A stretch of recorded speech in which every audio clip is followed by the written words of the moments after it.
Bismillah abi wal ibni warohil kudus ilahu wahid. Salam teman-teman sekalian, berjumpa kembali dengan saya TV Laskar Kristus.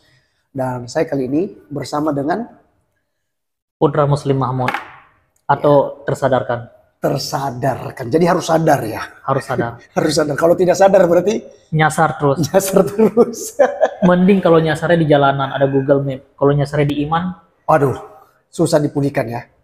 bisa-bisa masuk penghukumannya kekal. Betul ya. Karena kalau di kekristenan memang tidak ada istilah laundry-laundrynya ya, sementara ya kan, penyucian di situ tidak ada ya. Nggak ada. Jadi kalau udah masuk dalam iman kekristenan itu ya, kalau masuk neraka ya kekal ya teman-teman sekalian ya.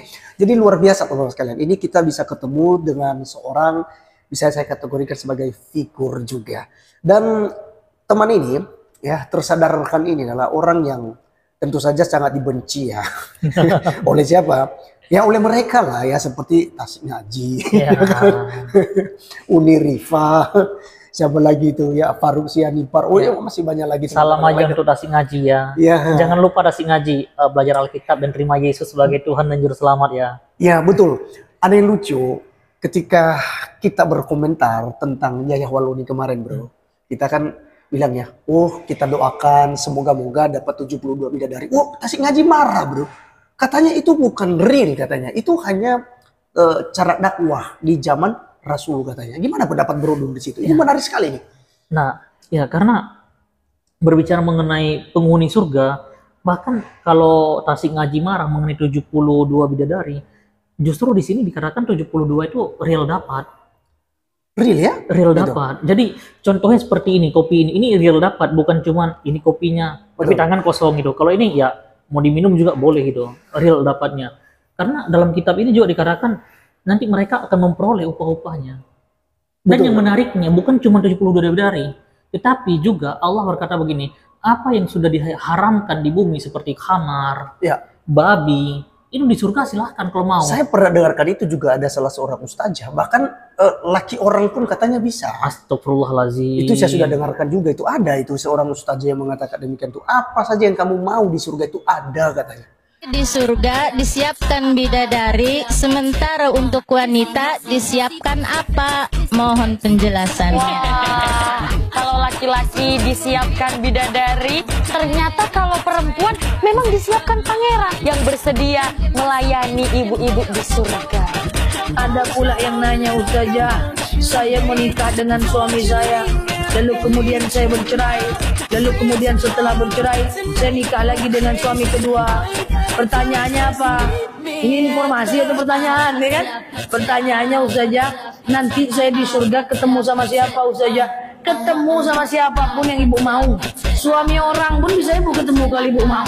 Ada pertanyaannya ya. Di surga itu apa yang dimau ketemu?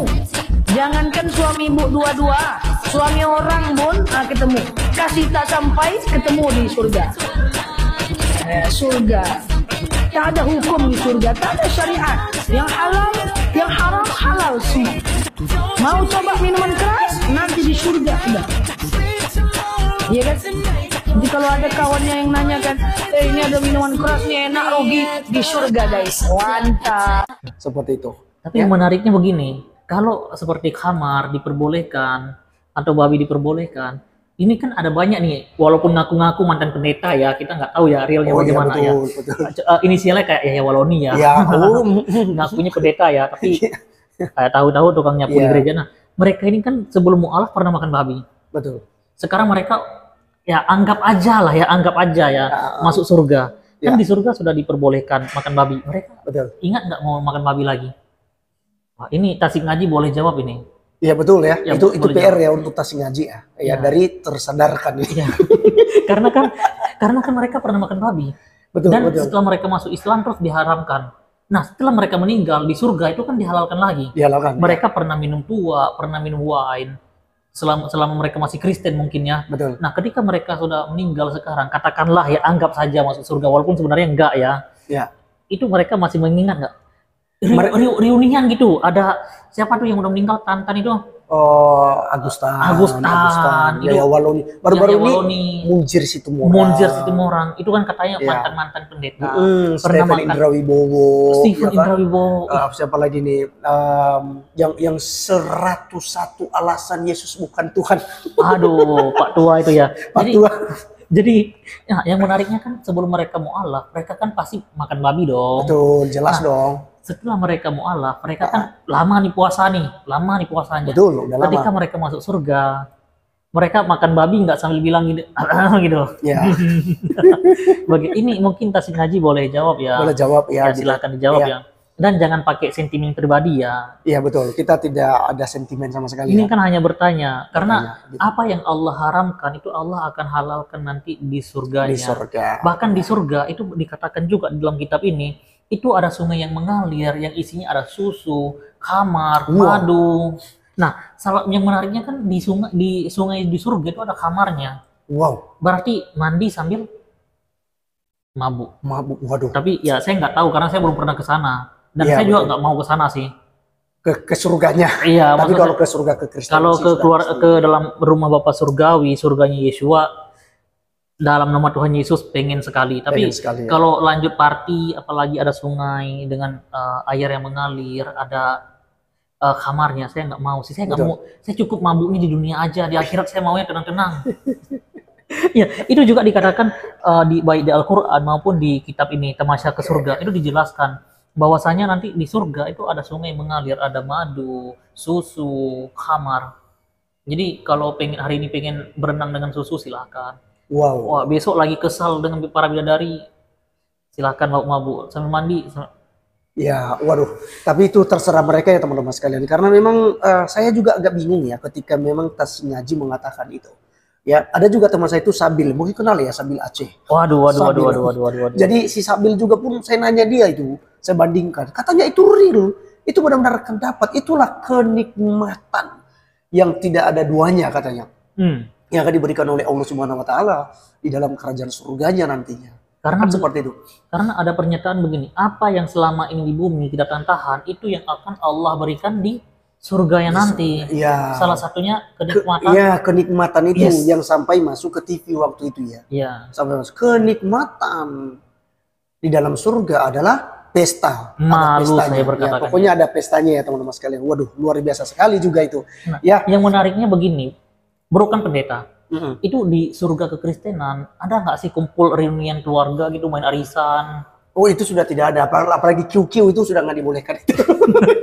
Karena Kan Mongol bilang kan nggak perlu masuk ke dalam surganya, yang penting di luar surga saja supaya bisa QQ katanya. tapi itu candaan ya. Ya candaan si Mongol ya teman-teman sekalian ya.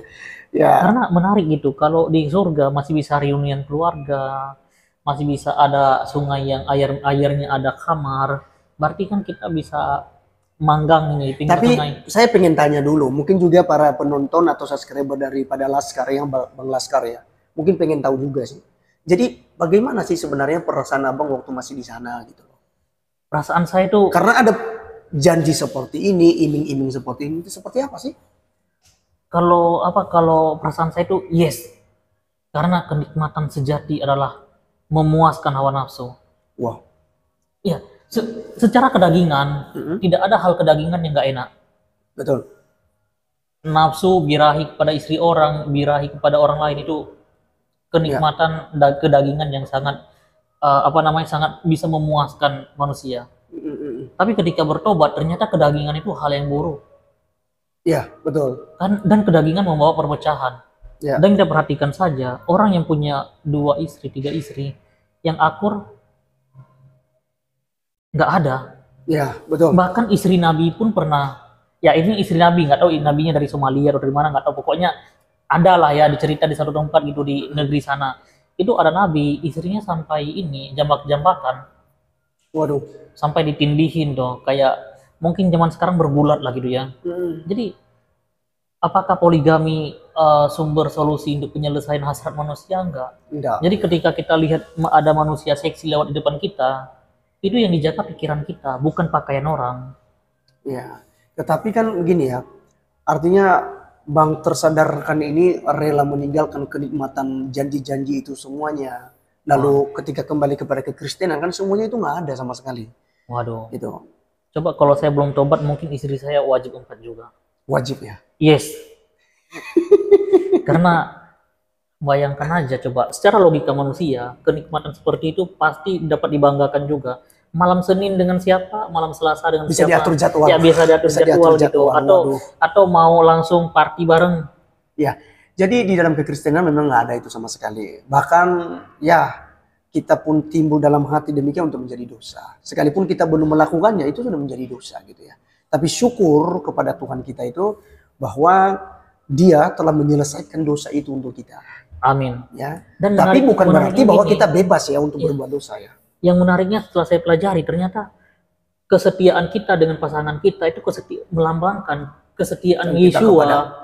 Kepada dan bahkan juga bagaimana kita mau setia dengan panggilan ilahi. Kalau dengan hati aja kita masih mencintai perempuan lain. Betul. Jadi dengan hal-hal duniawi kalau kita nggak bisa batasi, berarti hubungan kita dengan Bapa Surgawi itu bohong. Ya, nah itulah indahnya kekristenan. Ajaran kekristenan dalam pernikahan itu itulah indahnya, Bang. Karena di dalam kekristenan itu hubungan suami istri itu adalah tipologi hubungan Tuhan kita dengan manusia, dengan umatnya. Iya. Ya maka ketika kita mendua, itu kan kita artinya menduakan Tuhan ya kan? Iya. Sama, maka harus satu gitu loh. Karena itu tipologi. Nah, ketika kita di dalam kekristenan artinya punya iming-iming untuk punya istri 2, 3, 4 itu sudah dosa. Sekalipun kita belum melakukannya, tapi karena kita sudah pikirkan itu sudah dosa di hadapan Tuhan. Ya, gitu. Menariknya di situ. Jadi ternyata pernikahan kekristenan itu ceritanya bukan hanya tentang satu istri, tapi tipologi kesetiaan kita. Betul. Kepada Sang Pencipta. Untuk saudara yang merasa akan nambah istri atau lagi lirik kiri kanan, bertobatlah. Berarti nggak setia juga dengan Tuhan kita. Ya. Kalau dengan istri sulit setia, bagaimana dengan Tuhan? Bagaimana dengan Tuhan? Ya. Apalagi itu yang nggak kelihatan. Jadi belajar setia dari hal-hal yang kecil. Jangan pernah memisahkan apa yang sudah disatukan. Betul. Ya, jadi memang kekristenan teman-teman sekalian ya, itu yang kita sudah dengarkan tadi bahwa kita harus setia kepada pasangan kita, harus setia dengan apa yang sudah diberikan oleh Tuhan. Karena itu tadi itu bukannya sekedar pernikahan begitu saja untuk enak-enak, tapi ada tujuan di balik itu semuanya. Benar. Karena itu sekali lagi tipologi hubungan Allah dengan manusia. Jadi setialah sampai pada akhirnya kepada pasangan Anda sampai maut memisahkan. Haleluya. Begitu. Oke. Mungkin pembahasan kita kali ini dulu teman-teman sekalian sampai di sini. Di part selanjutnya kita akan bahas topik yang berbeda. Oke, see you again. Tuhan Yesus memberkati. Shalom Elechem, Bisem Yeshua Hamasiah. Shalom.